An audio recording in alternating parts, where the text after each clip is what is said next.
Centre of मास की जितनी भी प्रॉब्लम्स हमने आज तक की एनसीईआरटी की उसमें जितने भी क्वेश्चंस आए वो पॉइंट मास पे आए। तुमने देखा होगा ट्राइंगल के कॉर्नर्स पे 3 मासेस हैं, m1 m2 m3, x1 y1 x2 y2 x3 y3। Find coordinates of centre of मास सबको पता है, m1 x1 m2 x2 m3 x3 upon m1 plus m2 plus m3। ऐसी Y centre of mass can be calculated, simple था, कोई problem नहीं है इसमें। जितने क्वेश्चन, फिर मैंने स्क्वायर का क्वेश्चन दे दिया, m1 m2 m3 m4 square पे है, फाइंड सेंटर ऑफ मास, कोई प्रॉब्लम नहीं है। आप नोट करें HCl मॉलिक्यूल याद करो, HCl है, पॉइंट मास है ना, तो प्रॉब्लम ही नहीं है। 2 मासेस हैं, 3 मासेस हैं, हद से हद 4 मासेस हैं। तो हमने सारे क्वेश्चन एनसीईआरटी के, पर अब जो कंपटीशन की प्रॉब्लम है ना वो पॉइंट मास पे चलती नहीं है। किस्मत अच्छी हो चल जाती है, ठीक है, किसी को सेट आसान आ गया, क्वेश्चन आ गया पॉइंट मास का, बड़ी बात नहीं, एनसीईआरटी में से आ जाता है। लेकिन ज़्यादातर चांस है कि वो शायद ना आए और आपको पॉइंट मास ना देते हुए वो मास डिस्ट्रीब्यूशन दे। वो आपको ऐसे ना दे कि m1 m2 ले लो, ना ना, वो कहे ये पेन है, पेन एक रॉड की तरह है, यहां पर कम मास है, यहां ज्यादा मास है, ज्यादा ज्यादा ज्यादा ज्यादा ज्यादा मास है। मास नॉन यूनिफॉर्मली डिस्ट्रीब्यूटेड है, मास यहां से यहां बढ़ता बढ़ता बढ़ता जा रहा है। अब सेंटर ऑफ मास, अगर मास डिस्ट्रीब्यूशन जो है वो यूनिफॉर्म है तो सेंटर ऑफ मास सेंटर में मिलेगा, पर ये तो नॉन यूनिफॉर्म है, यहाँ ज्यादा मास है, यहाँ कम मास है, तो सेंटर ऑफ मास थोड़ा सा सेंटर ऑफ मास से, सेंटर से थोड़ा सा राइट हो जाएगा। कहाँ होगा ये बताओ? कोई बोलेगा सर नंबर ऑफ पार्टिकल्स का है, वो नहीं मुझे पता, इसमें m1 m1 m2 mn particles हैं, पता नहीं कितने पार्टिकल्स हैं, ये नहीं कि मैंने आपको। तो आज का लेक्चर डील करता है नॉन यूनिफॉर्म डिस्ट्रीब्यूशन ऑफ मास पे।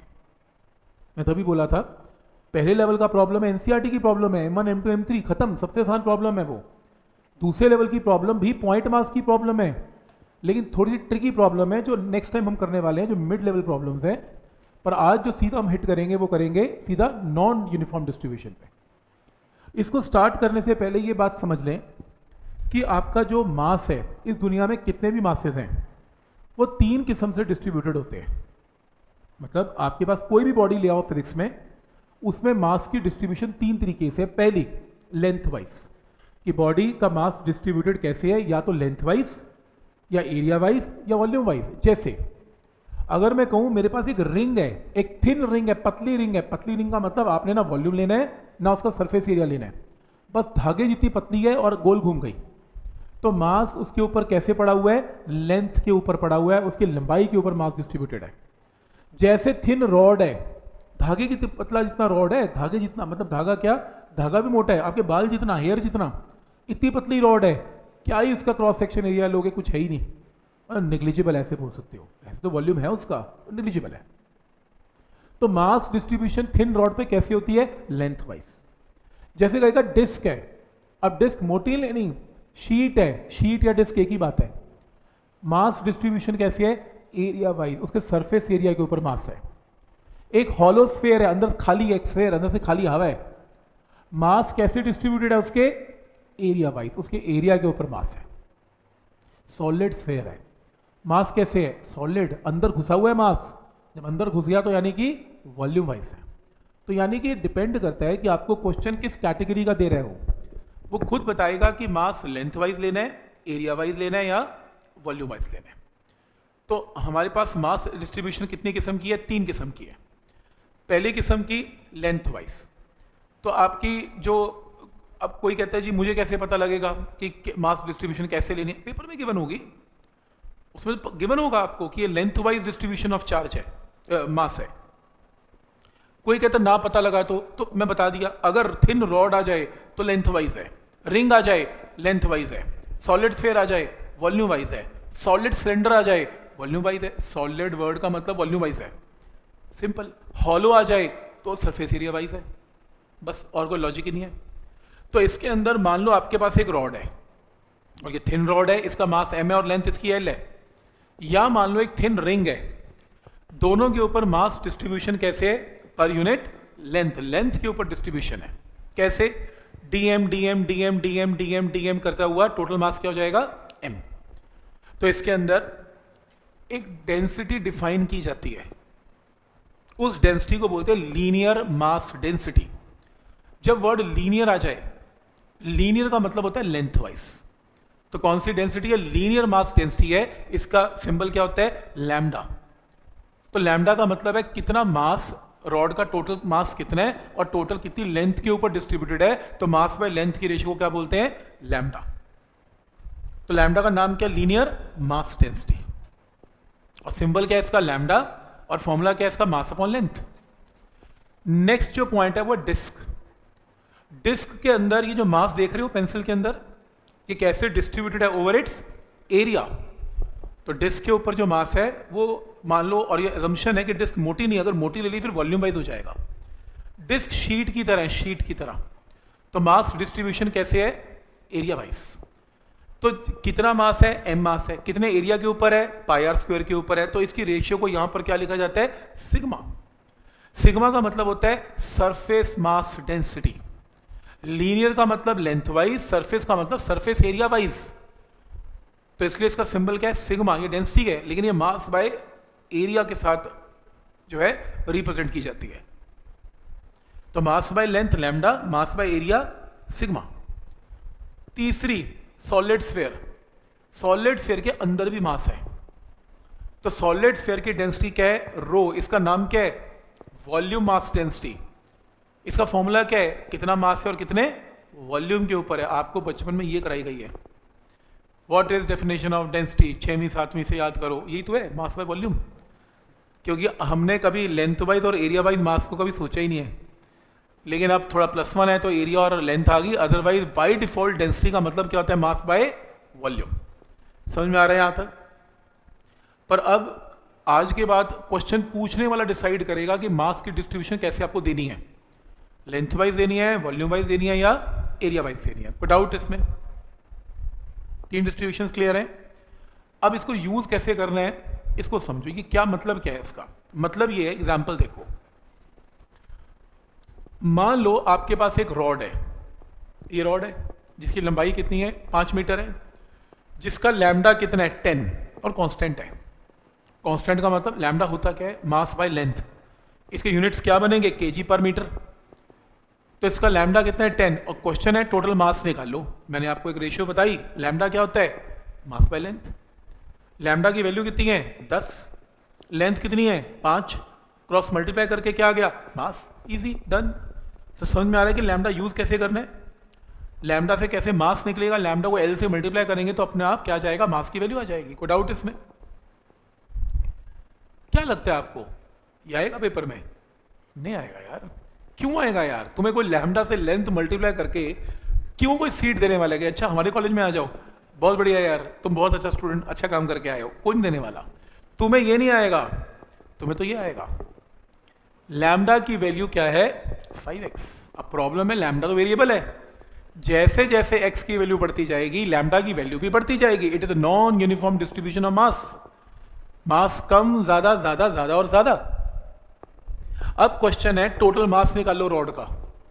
अब टोटल मास निकालने के लिए अगर आप ये कहो सर मेरे को समझ में आ गया कैसे करना, मैंने कैसे करना है, कहता लैम्डा आपने खुद ही बताया, total mass divided by total length. तो मैंने कहा क्या करना है? कहता जी लैम्डा की वैल्यू पुट कर दो। मैंने कहा कितनी? कहता 5x। मास आपको निकालना है और लेंथ कितनी है? 10 मीटर। तो मैंने कहा मास क्या आ गया? तो कहता है मास आ गया 50x। मैं कहा ये कैसा मास है भाई 50x?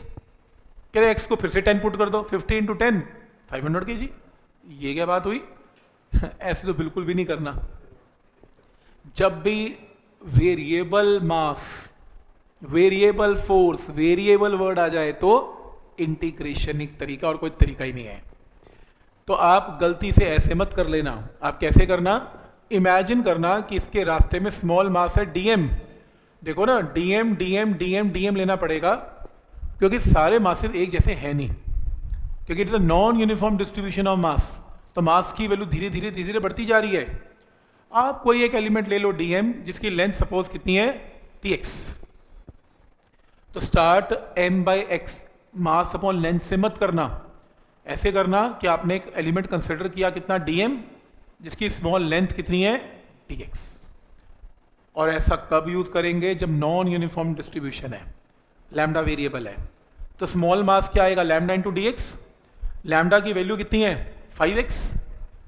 और अगर मैं इसे इंटीग्रेट कर दूं तो डीएम की इंटीग्रेशन का मतलब क्या होता है? DM DM DM DM DM, सारे डीएम को मिला देना। तो सारे डीएम को मिलाएंगे 0 से m, और लेंथ की वैल्यू क्या पुट करेंगे? 0 से 10, 0 to 10। तो यहां से x की जो इंटीग्रेशन है वो क्या? x²/2। x की वैल्यू कितनी है यहाँ पर? 10। यहां से मास आएगा। तो जब भी लैम्डा वेरिएबल है, गलती से बिना इंटीग्रेशन के करोगे तो पक्का गलत आंसर आएगा। लैम्डा कांस्टेंट है, no need of integration. Lambda variable है, पक्का इंटीग्रेशन। पहला स्टेप समझ में आ रहा है कि रॉड का टोटल मास कैसे निकलेगा इस केस में? कोई डाउट इसमें? क्वेश्चन चेंज हो गया। क्वेश्चन है डिस्क है, डिस्क का रेडियस 2 मीटर है। सिग्मा, देखो डिस्क का मास एरिया वाइज डिस्ट्रीब्यूटेड होता है, तो मैं लैम्डा यूज नहीं करूंगा, मैं क्या यूज करूंगा? सिग्मा यूज करूंगा। और सिग्मा है क्या? मास अपॉन एरिया, यानी कि केजी पर मीटर स्क्वायर। और मैंने ये बोला कि सिग्मा तो कांस्टेंट है, तो मेरे को इंटीग्रेशन की जरूरत थोड़ी ना है। मेरे को टोटल मास निकालना है इसका, मैं सीधा यूज करूंगा sigma is equal to total mass by total area. Sigma की वैल्यू 5 है, मास मुझे निकालना है, और एरिया पुट कर लो πr², क्रॉस मल्टीप्लाई करो, मास आ गया आंसर। क्या स्टेप यहां तक क्लियर है? सिंपल, कोई इंटीग्रेशन की जरूरत कहाँ है? पर ऑब्वियसली यार तुम्हें क्यों आएगा? ये नहीं आएगा तुम्हें तो ये आएगा। वो कहेगा डिस्क है, डिस्क का सिग्मा 2r है, जबकि radius of disc capital R 1 metre है। बहुत इंपॉर्टेंट टॉपिक है ये, मैं बता रहा हूं आपको, +2 तो काम आएगा जो मैं बता रहा हूं। तो ये कैपिटल R 1 मीटर है। आप सेंटर से स्मॉलर डिस्टेंस पे हो, सिग्मा कम है, और दूर दूर दूर आते हो, आर की वैल्यू बढ़ती है, छोटा आर बढ़ता है, सिग्मा की वैल्यू बढ़ती है। सेंटर के ऊपर तो छोटा आर है ही 0, तो सिग्मा क्या है? सेंटर के ऊपर 0, यानी कि सेंटर पे मास सबसे कम है, फिर ज्यादा, फिर ज्यादा, फिर ज्यादा, फिर ज्यादा, फिर ज्यादा, और फिर टोटल मास निकालना है तो टोटल मास को मिलाना पड़ेगा, और मिला के क्या करना पड़ेगा? इंटीग्रेशन, और आंसर आएगा। क्लियर है? लेकिन इससे पहले मैं क्वेश्चन करूं, आपको ये सीखना पड़ेगा कि किसी भी बॉडी को कैसे बनाया जाता है, या कोई बॉडी किससे बनी हुई है, और किससे बनी हुई का मतलब एलिमेंट्री पोर्शन क्या है। जैसे फॉर एग्जाम्पल अगर मैं ये बोलता हूं कि एक थिन रॉड है, मान लो आपके पास एक थिन रॉड है, ठीक है, ये थिन रॉड है, बहुत पतली रॉड है। ये पतली रॉड किससे बनी हुई है? किससे बनी हुई है? मास कैसे? कोई कहता है ऐसे, इसका स्मॉल एलिमेंट कितना है? dm, अगला एलिमेंट कितना है? dm, अगला एलिमेंट कितना है? dm, अगला एलिमेंट कितना है? dm। तो dm dm dm dm dm dm dm करते करते करते यहां तक, तो टोटल dm dm dm करके ये बन गया। मतलब स्मॉल एलिमेंट क्या है इसका? dx, छोटा सा एलिमेंट है dx, या फिर अगला स्मॉल एलिमेंट है dx, तो dx dx dx dx को मिलाओगे तो टोटल लेंथ क्या बन जाएगी? l लेंथ बन जाएगी। कोई डाउट इसमें? पॉइंट समझ में आ रहे हैं यहां तक? अच्छा, अगला क्वेश्चन, रिंग किससे बनी हुई है? रिंग से, एक थिन रिंग है। सेम स्टोरी, मास कैसे डिस्ट्रीब्यूटेड है लेंथ वाइज? तो स्मॉल एलिमेंट dx जिसका मास क्या है? dm, अगला स्मॉल एलिमेंट dx जिसका मास क्या है? dm, अगला स्मॉल एलिमेंट dx जिसका मास क्या है? dm। ऐसे मिलाओगे मिलाओगे मिलाओगे 2πr क्या बन जाएगी? रिंग बन जाएगी। तो जो चीजें लेंथ से बनी हुई है, लीनियर डिस्ट्रीब्यूशन ऑफ मास है, वो तो dm और dx से बनी हुई है। बात है, इससे छोटा एलिमेंट हो नहीं सकता। लेकिन अगर मैं बोलता हूं कि मेरे पास एक बॉडी है जिसका नाम है डिस्क, डिस्क किससे बनी हुई है? डिस्क में कैसे है? एरिया रिंग से बनी हुई है। अब डीएम डीएम तो ना करूंगा, डीएम डीएम डीएम मिलाता रहूंगा तो बहुत सारे डीएम है और पता नहीं कैसे डिस्ट्रीब्यूटेड है। तो मैं इसमें ऐसे बोलूंगा कि ये किससे बनी हुई है? एक रिंग से। सेंटर पे एक रिंग को रखा गया, सेंटर पे जो रिंग रखी गई उसका रेडियस है 0। ये कैसी रिंग हुई? Radius 0, it's a point. एक पॉइंट बना दोगे, रेडियस 0 हो गया, तो एक पहली रिंग है, इसका रेडियस 0। फिर अगली रिंग ली, जो अगली रिंग ली, जो नेक्स्ट रिंग ली, ये ऐसी ली, ये लो एक रिंग ली, थोड़ी मोटी थिक रिंग ली, थोड़ी सी मोटी। फिर अगली रिंग ली, अगली रिंग थोड़ी सी और मोटी, इसके बाहर लगा दी। नेक्स्ट रिंग इसके बाहर लगा दी, नेक्स्ट रिंग इसके बाहर लगा दी, एक और रिंग, एक और रिंग, करते करते करते करते करते करते चिपकाता गया चिपकाता गया चिपकाता गया, और क्या बन गई? पूरी डिस्क बन गई। तो रिंग किससे बनी हुई है? याद, ये डिस्क किससे बनी हुई है? बहुत सारी कंसेंट्रिक रिंग से, बड़ी रिंग के अंदर छोटी रिंग के अंदर छोटी रिंग के अंदर छोटी रिंग के अंदर छोटी रिंग करते जाओ, चिपकाते जाओ, डिस्क बन जाएगी। समझ में आ रहा है? अब प्रैक्टिकली सोचो ना, एक रिंग रख दी आपने, उसके अंदर एक छोटी रिंग रख दी, चिपका दिया, कोई गैप नहीं होना चाहिए, एक और छोटी रिंग चिपका दिया, गैप नहीं होना, तो करते करते चिपका, क्या बन जाएगी? डिस्क बन गई, बात खत्म। समझ में आ रहा है यहाँ तक? अच्छा, अगला क्वेश्चन, ये पता होना चाहिए सोचना कैसे है। अगला क्वेश्चन, एक सॉलिड स्फेयर, क्वेश्चन है एक सॉलिड स्फेयर किससे बना हुआ है बोलो? ये ना सॉलिड स्फेयर, सोचो कि बॉल है सॉलिड, किससे बनी हुई है? अंदर फिगर क्या है? स्फेयर, स्फेयर कौन सा, खाली की भरा हुआ? Hollow sphere.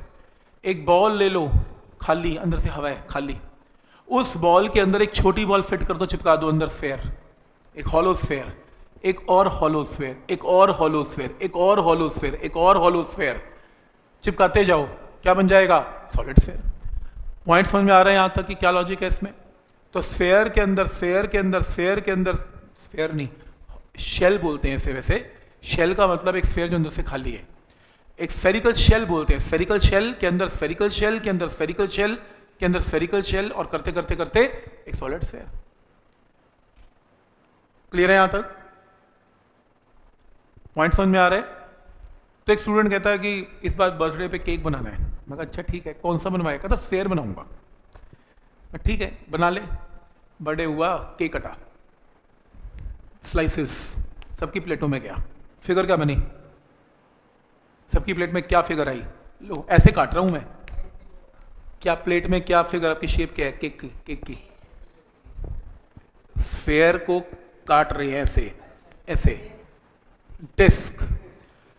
लेकिन झगड़ा ये होने वाला है, कोई बच्चा कहेगा यार मेरे को बड़ी डिस्क मिल गई, मैं तो चाहूंगा सेंटर से मिले, और जिसको पहली डिस्क मिली वो तो छोटी सी डिस्क लेके घूम रहा है। समझ में आ रहा है यहां तक? काटोगे तो क्या मिलेंगे? Different disc. ऐसा भी बोला जा सकता है, एक सॉलिड स्फीयर किससे बना हुआ है? वेरिएबल साइज डिस्क से।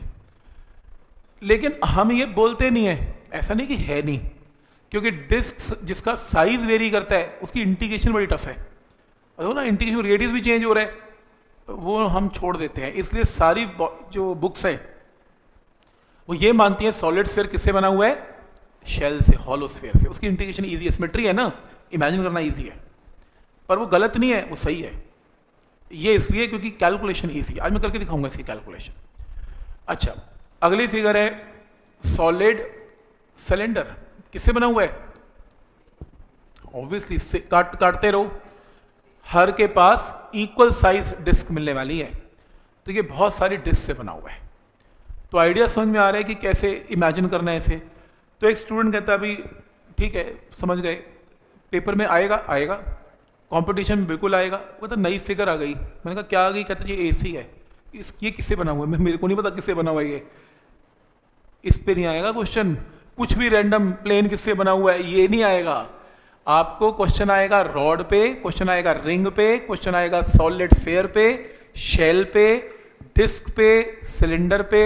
बस इस तुम इतना ही संभाल लो 2 साल, मैं कह रहा हूँ शाबाशी है, और तो छोड़ ही दो, ज़्यादा दूर जाने की जरूरत ही नहीं है। ठीक है भाई, इतने में ही काम पूरा हो जाएगा। समझ में आ रहा है यहाँ तक? तो इसकी इंटीग्रेशन भी कोई थोड़ी नहीं है। ठीक है, तो पॉइंट समझ में आ रहा है यहाँ तक? तो ये ऐसे इमेजिन करना है। अब वापस चलते हैं। अब क्वेश्चन है, मेरे पास एक डिस्क है जिसका सिग्मा चेंज हो रहा है, सिग्मा की वैल्यू बढ़ती जा रही है। जैसे जैसे छोटा आर बढ़ता जाएगा बाहर की तरफ, आपका सिग्मा बढ़ता जाएगा। तो ज्यादा मास बाहर की तरफ है, छोटा मास अंदर की तरफ है। तो it's a non uniform distribution of mass. Question है टोटल मास निकालो डिस्क का। अब प्रॉब्लम यह है कि अगर टोटल मास निकालना है तो मैं बिना इंटीग्रेशन के कर नहीं पाऊंगा, because it's a variable mass, sigma change हो रहा है। तो मेरे को ये इमेजिन करना पड़ेगा कि डिस्क किससे बनी हुई है? रिंग से। तो ये देखो डिस्क किससे बनी हुई है?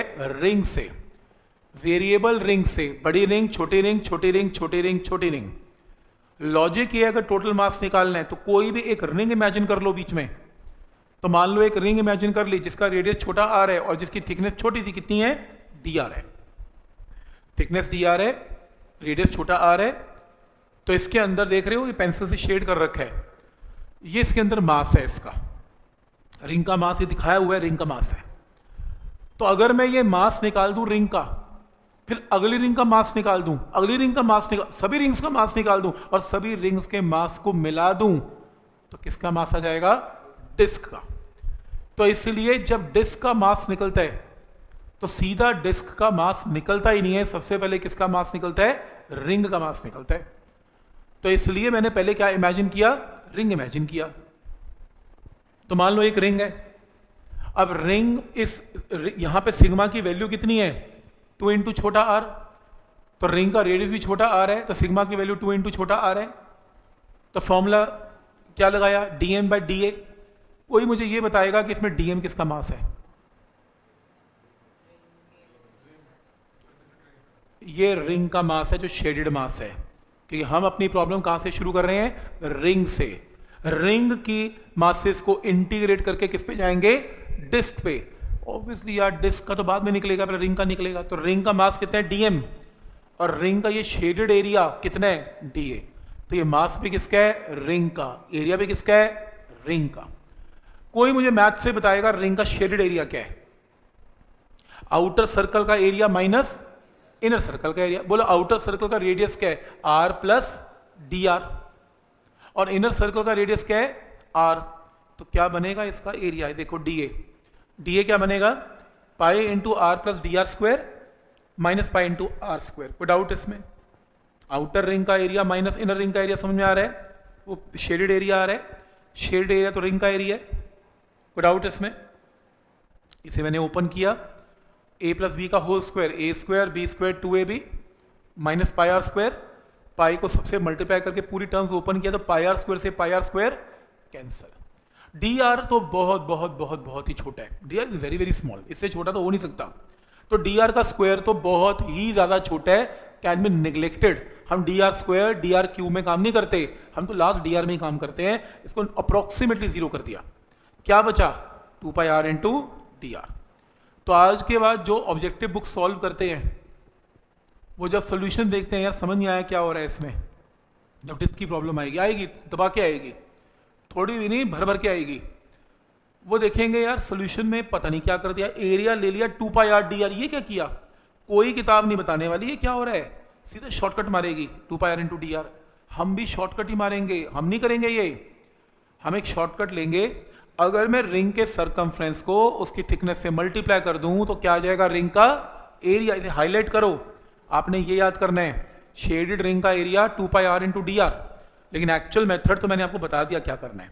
एक्चुअल इसलिए बताया ताकि आपको पता हो कि ये फॉर्मूला कहाँ से आया, लेकिन आपको करना नहीं है किसी उसमें क्वेश्चन में, शॉर्टकट मारेंगे 2 pi R D R.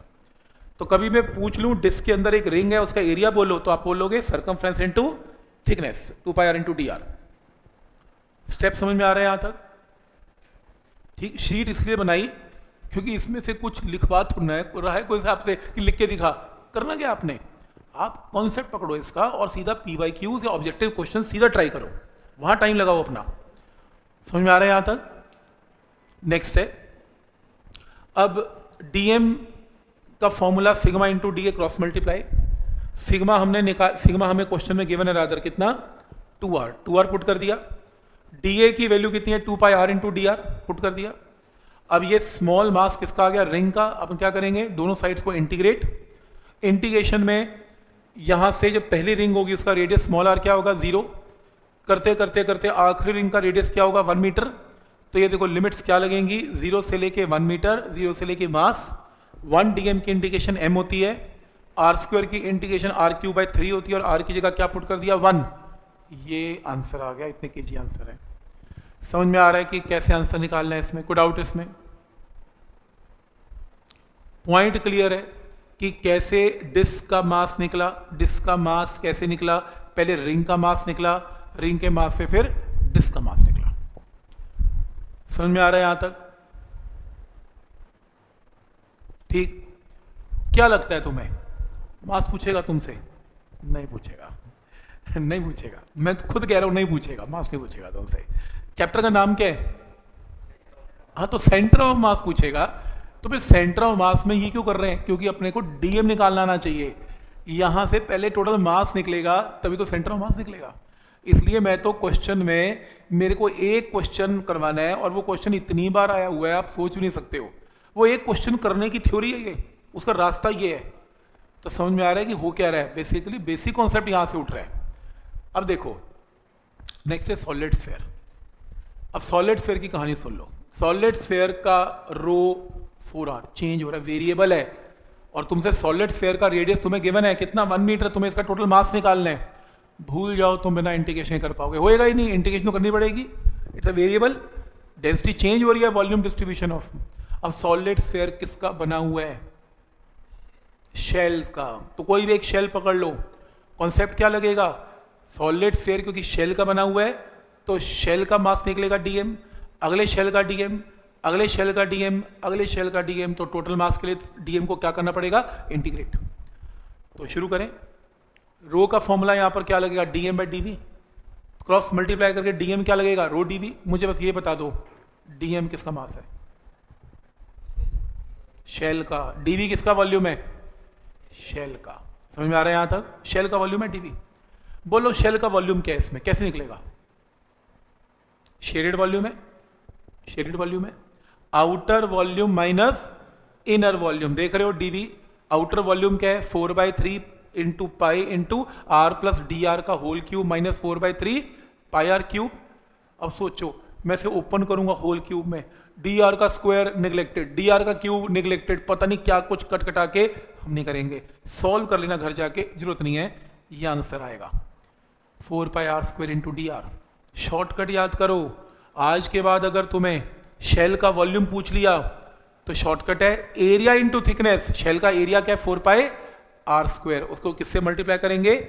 Thickness से। थिकनेस कितनी है? D are. पॉइंट समझ में आ रहे हैं यहां तक? तो याद रखना ऊपर का शॉर्टकट क्या था? रिंग का जो एरिया था वो सर्कमफ्रेंस इंटू थिकनेस, सर्कमफ्रेंस को थिकनेस से मल्टीप्लाई करेंगे तो एरिया आएगा, और एरिया को थिकनेस से मल्टीप्लाई करेंगे तो वॉल्यूम आएगा। हो गया क्वेश्चन सॉल्व। ये देखो यहां से रो पता है, रो पता है, यहां से डीवी पता है, बस कर लो इंटीग्रेट, 0 से 1 मीटर तक इंटीग्रेट करो, सॉल्व करो, केजी में आंसर आ गया, डन। तो समझ में आ रहा है कि डिस्ट्रीब्यूशन ऑफ मास की प्रॉब्लम्स, टोटल मास की वैल्यू कैसे निकलेगी, ये इंपॉर्टेंट है इसमें।